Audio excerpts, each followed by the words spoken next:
Jom bina pipe duit anda. Assalamualaikum, selamat pagi. Pagi ni HBO nak berkongsi sedikit ilmu kepada rakan-rakan di luar sana. Bagaimana kita nak berjaya dalam perniagaan atomi. Pertama sekali kita perlu tahu mengapa kita join perniagaan ini. Dan apa sebenarnya matlamat kita yang kita perlu buat. Mengapa kita join? Sebab kita mungkin punya impian untuk mendapatkan kereta mewah, rumah besar dan sebagainya. Itu salah satu kita punya impian. Impian maksudnya mengapalah, sebab itulah kita nak buat perniagaan ini. Yang kedua, apa tujuan kita? Mengapa kita kena tahu apa matlamat kita dekat ujung sana. Dekat ujung sana dah nampak satu jalan ataupun peluang yang terbuka luas, yang mana pihak syarikat telah menyediakan segala peralatan, apa semua dah ada dekat depan. Jadi kita kena tahu apa yang kita nak, mengapa, apa dan bagaimana kita nak menjalankan perniagaan ini. Jadi kita kena belajar macam mana nak menjalankan perniagaan ini. Jadi kita kena ada 8 tindakan yang perlu kita buat bagi mencapai matlamat ini. Pertama sekali, kita perlu membaca setiap hari sekurang-kurangnya 15 minit. Carilah tajuk-tajuk yang positif, yang tentang motivasi diri dan sebagainya. Yang penting kita membaca setiap hari 15 minit. Dengan cara ini kita akan bertukar kepada sikap yang lebih baik. Sebab setiap kali pembacaan kita akan mendapat ilmu baru. Jadi bila kita berbicara, mungkin adalah ilmu-ilmu yang kita boleh kongsikan. Okey. Yang kedua,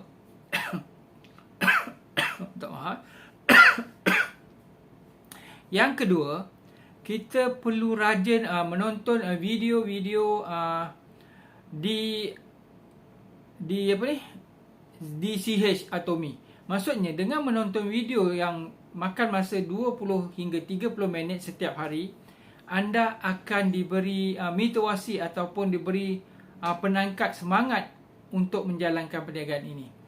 Dan yang ketiga, anda perlu hadiri pertemuan online ataupun offline. Sebab dengan pertemuan-pertemuan ini, dia akan ibarat kata recharge anda. Maksudnya charge balik anda punya bateri ataupun semangat untuk menjalankan perniagaan ini.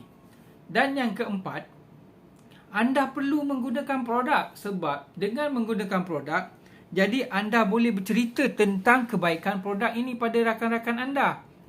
Jika ada rakan yang bertanya apa kebaikan produk, apa kelebihan-kelebihan yang ada pada produk ini, jadi anda tahu untuk menerangkannya dengan lebih jelas. Yang kelima, anda perlu kenalkan perniagaan ini kepada 3 orang setiap hari. Kalau saya punya target dulu, saya cari 20 orang yang reject saya untuk bercerita ataupun berkongsi tentang peluang perniagaan ini. Dengan cara ini, setiap hari anda bercerita dan bercerita terus, insya-Allah anda akan dapat mengenali ataupun berjumpa dengan rakan-rakan yang betul-betul berminat untuk menjalankan perniagaan ini dan menjadi pengguna yang setia. Yang keenam, sebenarnya anda perlu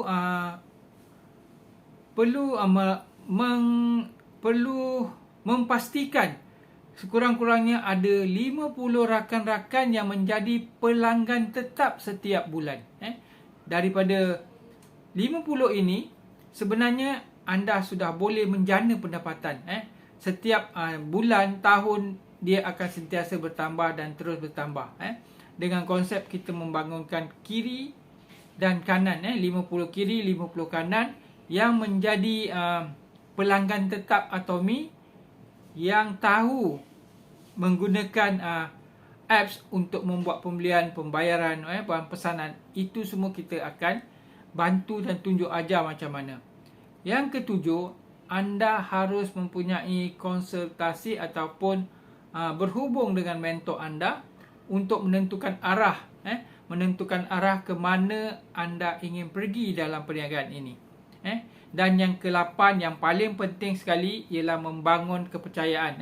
Kita perlu membangun kepercayaan ketika menjalankan perniagaan ini, supaya dengan kepercayaan sajalah, maksudnya kepercayaan itu kita nak bangunkan macam mana? Anda buktikan yang anda boleh, anda berjaya. Jadi dengan bukti-bukti yang anda ada, rakan-rakan tentu yakin betul boleh kita follow Cik Halim ni ataupun HBO ini, sebab dia dah terbukti berjaya dalam perniagaan ini. Dan yang paling penting, kita juga perlu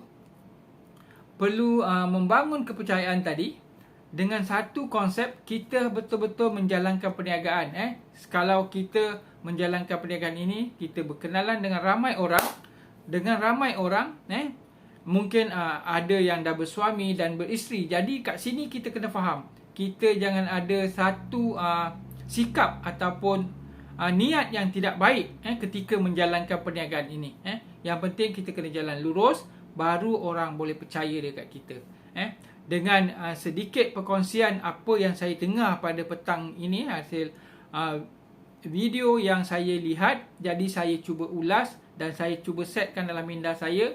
Apa yang saya akan tengok, apa yang saya lihat, saya akan cuba berkongsi dalam bentuk video. Mungkin ada rakan-rakan yang kurang berminat untuk membaca, tapi hari ini kalau boleh konsep membaca itu perlu diterapkan, supaya setiap hari kita ada perubahan dan setiap hari kita ada sentiasa peningkatan daripada yang kurang baik menjadi terus baik, lebih baik.